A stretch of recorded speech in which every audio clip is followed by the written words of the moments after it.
রবিবার বাংলাদেশ সেনার ৫৫ ডিভিশনের এক মহড়ায় যোগ দেন মোহাম্মদ ইউনুস। সেখানে ভাষণ দিতে গিয়ে ইউনুস উল্লেখ করেন, এই মহড়া থেকেই বাস্তবে সৃষ্টি হবে। ভারত বিদ্বেষকে জাহির করতেই কি যুদ্ধের জিগির তুলছেন ইউনুস? আসসালামু আলাইকুম, আমন্ত্রণ জানাচ্ছি বিডিটিউবের আজকের আয়োজনে। সাথে আছি আমি হাসানুল ইসলাম। কথায় আছে, চোরের মন পুলিশ পুলিশ।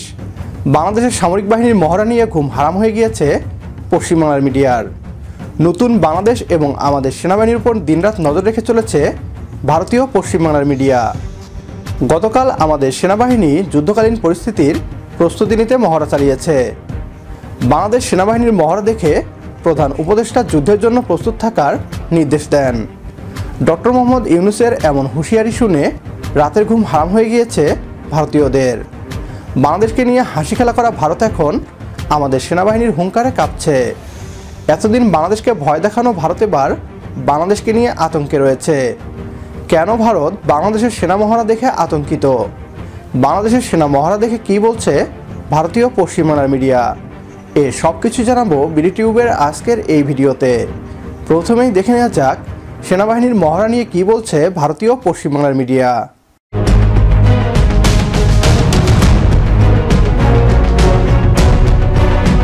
ইউনুসের নেতৃত্বাধীন অন্তর্বর্তী সরকারের জমানায় উত্তরোত্তর বাড়ছে ভারত বিদ্বেষ।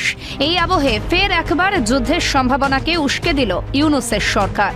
রবিবার বাংলাদেশ সেনার ৫৫ ডিভিশনের এক মহড়ায় যোগ দেন সেদেশের অন্তর্বর্তী সরকারের প্রধান উপদেষ্টা মোহাম্মদ ইউনুস। এছাড়াও উপস্থিত ছিলেন বাংলাদেশের সেনা প্রধান ওয়াকারুজ্জামান এবং দেশটির বায়ুসেনা ও নৌবাহিনীর প্রধানরা। সেখানে ভাষণ দিতে গিয়ে ইউনুস উল্লেখ করেন, এই মহড়া থেকেই বাস্তবে সৃষ্টি হবে। কত সুন্দরভাবে একটা যুদ্ধ পরিচালনা করা যায়, কত সাহসের সঙ্গে এগিয়ে যাওয়া যায়। যদিও এটা বাস্তব নয়, এটা মহড়া মাত্র। তো এই মহড়া থেকেই বাস্তবের সৃষ্টি, প্রস্তুতি, যাতে প্রকৃত যুদ্ধে আমরা সফলভাবে বিজয়ী হয়ে আসতে পারি।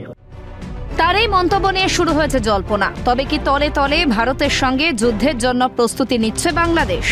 সামরিক শক্তিতে ভারতের থেকে ৩২ ধাপ পিছিয়ে থাকা বাংলাদেশের এই দিবা স্বপ্নে রবিবার কিছুটা ইন্ধন যোগান বাংলাদেশের অন্তর্বর্তী সরকারের প্রধান উপদেষ্টা।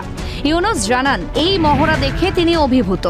ইউনুসের ভাষণে প্রথম দ্বিতীয় বিশ্বযুদ্ধের প্রসঙ্গ এলেও সেখানে একবারের জন্য নিজের দেশের স্বাধীনতা যুদ্ধের কথা মুখেও আনলেন না তিনি। এখানেই প্রশ্ন উঠছে যে মুক্তিযুদ্ধের প্রসঙ্গ এড়িয়ে তিনি কি বুঝিয়ে দিলেন এটা নতুন বাংলাদেশ, যেখানে ছত্রে ছত্রে রয়েছে ভারত বিদ্বেষ আর পাকিস্তানের প্রতি রয়েছে প্রেম? স্বভাবতই প্রশ্ন উঠছে যে বন্ধু দেশ পাকিস্তানকে খুশি করতেই কি এই যুদ্ধ খেলায় নেমেছে ইউনুসের সরকার? বাংলাদেশ সেনার এই মহড়ায় ইউনুসের দেওয়া ভাষণকে নিয়ে উঠছে একাধিক প্রশ্ন। ভারত বিদ্বেষকে জাহির করতেই কি যুদ্ধের জিগির তুলছেন ইউনুস? মৌলবাদীদের পাশে টানার চেষ্টা? পাকিস্তান ও চীনকে খুশি করে কি নিজেদের অস্ত্র ভান্ডারকে মজবুত করতে চাইছে বাংলাদেশ? বাংলাদেশ সেনাবাহিনীর মহড়া দেখে ভারতের অন্তরে আগুন জ্বলছে।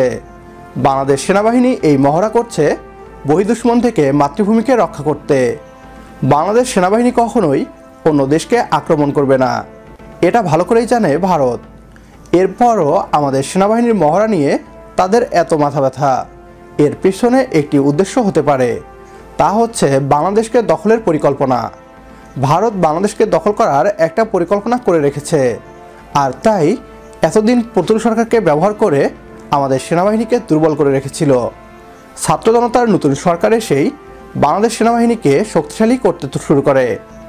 ভারতীয়রা এখন উপলব্ধি করতে পারছে এই উপমহাদেশে এখন আর শুধু পাকিস্তান নয়, তাদের প্রতিপক্ষ বাংলাদেশও। ভারতের বুকে কাঁপন ধরাতে হলে প্রতি ৩ মাস পর পর এমন সামরিক মহড়ার ব্যবস্থা করা উচিত। একমত হলে কমেন্ট বক্সে ইয়েস লিখে জানিয়ে দিন আমাদের। সেই সাথে ভিডিও শেয়ার করে দেখার সুযোগ করে দিন আপনার বন্ধুদের। পরবর্তী ভিডিও দেখার আমন্ত্রণ জানিয়ে বিদায় নিচ্ছি আজ। আল্লাহ হাফেজ।